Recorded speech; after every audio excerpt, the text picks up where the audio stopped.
கடவுள் தான் எல்லா இடத்துலையும் இருக்கிறாரு, தூணிலும் இருப்பார் துரும்பிலும் இருப்பார்னு நீங்கள் தானே சொல்கிறீங்க.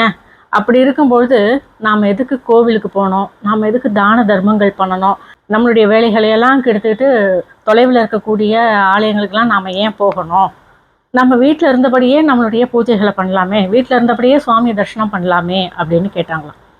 அப்போ மகா சுவாமிகள் ரொம்ப எளிமையாக சொல்லிட்டார். நீ கேட்ட கேள்வி சரியான கேள்விதான். கடவுள் எங்கேயும் இருக்கிறார். அவரை நாம் அங்கே தேடி போய் கும்பிடுறது, இங்கே தேடி போய் கும்பிடுறது அப்படின்றதெல்லாம் தேவையா அப்படின்னு நீ கேட்டிருக்க. அதாவதுமா, பசுமாடு பால் தருது, பசுமாடு உடம்புக்குள்ளே பால் இருக்குது.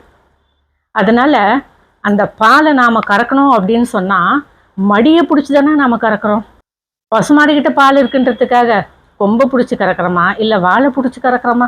அந்த மடியை பிடிச்சி கறந்தா தானே பால் வருது. அதே மாதிரி தான் நம்மளை சுற்றி கடவுள் நிறைஞ்சு இருக்கிறாரு.